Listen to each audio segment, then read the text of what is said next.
एक ये क्वेश्चन देखें, इस क्वेश्चन को कैसे सॉल्व करना है। तरीका वही है, लेकिन इसमें एक कंसेप्ट बताना चाहता हूँ। मैं दोनों कंसेप्ट आपके साथ सॉल्व कर रहा हूँ, शेयर कर रहा हूँ। देखिए कंसेप्ट ये कहता है कि अगर कोई भी नंबर दे रखा है, सपोज मैंने ये a/b दे दिया, कोई भी नंबर है, और इसका मैं आपको घनमूल निकालना चाहता हूँ। ये दोनों क्वेश्चन पूछे हुए हैं एग्जाम में, वही मैं आपके साथ शेयर कर रहा हूँ। दूसरा क्वेश्चन ये है कि ये a है और गुणा में आपका कुछ इस प्रकार से ये b के लिए। इसको गौर से देखें। अब आप देखेंगे कि इस तरीके का परीक्षा में सवाल पूछा हुआ था। इसमें 4 ऑप्शन दिए थे, वो ऑप्शन भी मैं आपको बता देता हूँ क्या क्या ऑप्शन दिया था। पहला ऑप्शन ये था कि इस प्रकार से a/b, फर्स्ट ऑप्शन मान लेते हैं। ऑप्शन बी मान लेते हैं, मैंने सपोज ये ले लिया आपका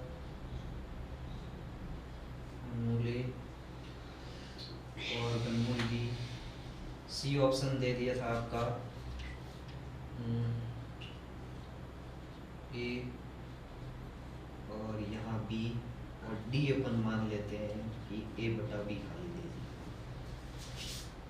इसके अंदर अपन ऑप्शन की बात करेंगे तो ये दे दिया था a गुणा b, और इस b की अगर मैं बात करूं तो ये दे दिया था आपका घनमूल में a इंटू बी।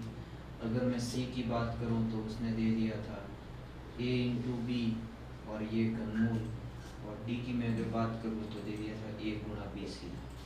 अब देखें ये चारों ऑप्शन दे दिए थे इसने इस प्रकार से। अब इसके अंदर ऑप्शन होगा क्या, ये चेक करना है। अभी आपको इससे पहले मैंने जो फर्स्ट क्वेश्चन करवाया था उसमें यही तरीका बताया था कि इसको सॉल्व करने का क्या तरीका है कि ऊपर वाले का अलग घनमूल निकाल दूं और अंश का अलग और हर का अलग निकाल दूं।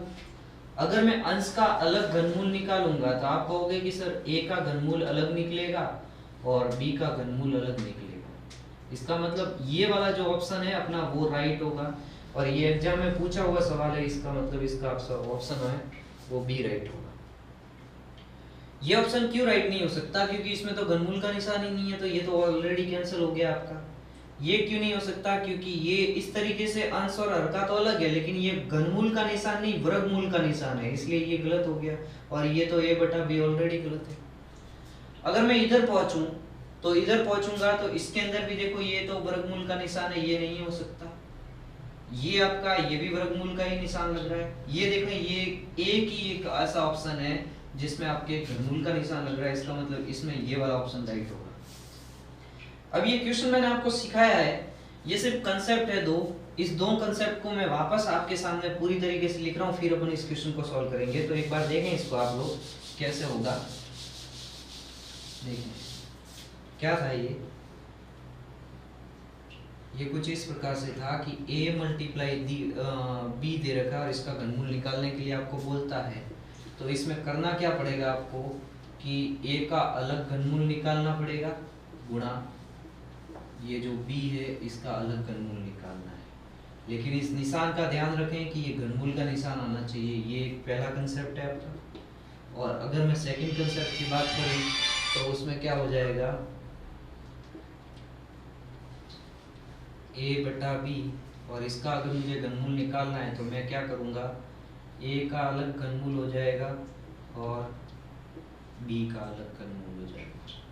तो ये है आपका सेकंड कंसेप्ट। इस कंसेप्ट पे मैंने आपको पहला क्वेश्चन करवाया था, और इस कंसेप्ट पे अपना ये वाला क्वेश्चन है जो इस रूप में दे रखा है। आप लोग इस रूप में भी इसको सॉल्व कर सकते हैं, या फिर मैं आपको बोलूँ कि अगर मैं ऐसा सवाल बना देता हूँ इस सवाल को, ये तब आपका थोड़ा सा समझने में अच्छा रहेगा कि ये सवाल दे रखा है आपको और इसको सॉल्व करना है कि इसका क्या आंसर निकलेगा। तो देखें इसके अंदर सेम टू सेम प्रोसेस बन रही है। घनमूल का निशान है, a आपका 5832 बन गया और b आपका क्या बन गया है 343। अब आपको देखना है इसके अंदर कि कैसे सॉल्व करना है। देखिए ये फॉर्म आपकी दे रखी है, इस फॉर्म में बदलना है तो मैं क्या करूंगा, सबसे पहली बात आप लोगों को क्या करनी पड़ेगी, ये 5832 है आपका, इसका घनमूल अलग होगा, और इधर मैं देखूंगा तो इधर क्या आ जाएगा 343 और इसका घनमूल अलग होगा। अब अभी आपको सिखाया कि जब भी किसी भी संख्या का घनमूल निकालना होता है तो सबसे पहले आप लोगों को क्या करना है, उसके गुणनखंड करने हैं। तो 5832 के भी गुणनखंड करने हैं आप लोगों को, और इस तरफ मैं कर लेता हूँ, थोड़ा सा दूर करता हूँ। इस तरफ मैं अगर करूँगा तो 343 के भी आपको क्या करना है, इसके गुणनखंड करना है।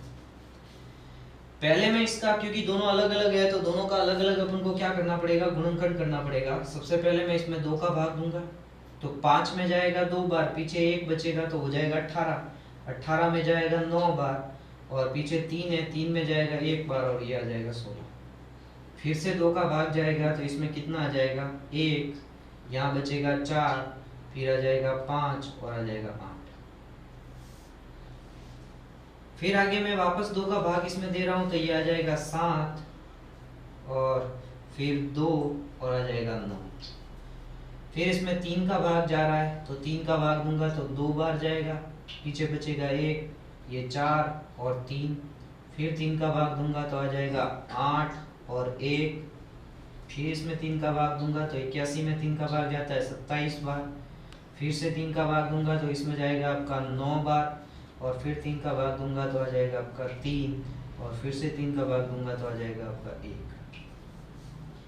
एक बार इसके भी फैक्टर कर लेते हैं, इसके बाद फिर इस क्वेश्चन पे वापस आते हैं। तो इसका अगर मैं गुणनखंड करूंगा तो 7 का भाग जाएगा सबसे पहले इसके अंदर, तो 7 का भाग जाएगा 4 बार 28 और पीछे बचेगा आपका 6 और ये 3 63 हो जाएगा तो आ जाएगा 9। फिर वापस से मैं 7 का भाग दूंगा तो आ जाएगा 7, फिर से 7 का भाग दूंगा तो आ जाएगा 1। ये तो मैंने क्या किया है, सिर्फ इसके गुणनखंड किए, लेकिन अपन को गुणनखंड नहीं करना था। अपने इसको सॉल्व करने के लिए क्या करना पड़ेगा, इसके फैक्टर जो आपने किए हैं, जो गुणनखंड किए हैं, इसको किस प्रकार से लिखते हैं देखें। अब मैं थोड़ा सा देखें इधर ध्यान से, ये जो आपका कंडीशन दे रखी थी, इसी कंडीशन के अंदर मैं लिख रहा हूँ जो भी आपके गुणनखंड है वो पहले 2 गुणा 2 गुणा 2 गुणा 3 गुणा 3 गुणा 3 गुणा 3 गुणा 3 और 1 3 होना चाहिए। ये सारे फैक्टर लिखे हैं मैंने इसके अंदर, जो भी इस संख्या के गुणनखंड हुए थे वो गुणनखंड मैंने लिखे हैं 2 और ये 3। ठीक है, इस प्रकार से गुणा में आपका और कौन है तो इसके गुणनखंड देखने हैं अपन को। तो इसके गुणनखंड क्या आ जाएंगे, तो आप कहोगे कि सर 7 गुणा 7 गुणा 7। जो भी आपके गुणनखंड आए थे वो मैंने इधर लिख लिए हैं, ये सबको समझ में आ गया होगा। इसके बाद देखें मैं इसको कैसे सॉल्व करता हूँ। तो इस मैंने बोला था कि इस घनमूल के निशान को अपन को हटाना है, तब क्या करते हैं कि 3 3 के जोड़े बनाते हैं, 1 और ये 3। ये 3 के जोड़े 2 के हैं तो इसमें से 1 2 बाहर आएगा, घनमूल का निशान हट गया। फिर इधर से एक 3 बाहर आएगा और उधर से भी एक 3 बाहर आएगा। इधर से आप देखोगे तो एक कौन बाहर आ रहा है, तो एक 7 बाहर आ रहा है। अब जो इसका मल्टीप्लाई होगा वही इसका आंसर होगा। इसका मल्टीप्लाई कर लेते हैं अपन, ये कितना हो जाएगा 6 और 6 3 18, 18 को फिर आपको किससे गुणा करना है 7 से, तो 7 7 8 56 का 6, 5 बच गए, 7 1 7 और 5 12। कितना आंसर आ जाएगा 126। ये आपका क्या हुआ इसके अंदर, तो आप बोलोगे कि जो ये दोनों संख्या थी इसका घनमूल का उत्तर कितना आया 126। कंसेप्ट ये सीखने वाला था, जब दो संख्या साथ में दे रखी है तो उसके गुणनखंड करने के लिए, उसका घनमूल निकालने के लिए अपन अलग अलग गुणा में हो, तब ये ध्यान रखें गुणा होना चाहिए बीच में। जब गुणा में है तो अपन क्या कर सकते हैं, उनका अलग अलग घनमूल निकाल सकते हैं और अलग अलग घनमूल निकाल के लास्ट में आंसर आपका इस प्रकार से आ जाता है। ये क्वेश्चन आपका एक अच्छा क्वेश्चन है, इस तरीके का ये कंसेप्ट पूछा जाता है, इसलिए इस कंसेप्ट पे एक क्वेश्चन भी आपको करवा दिया मैंने। ठीक है।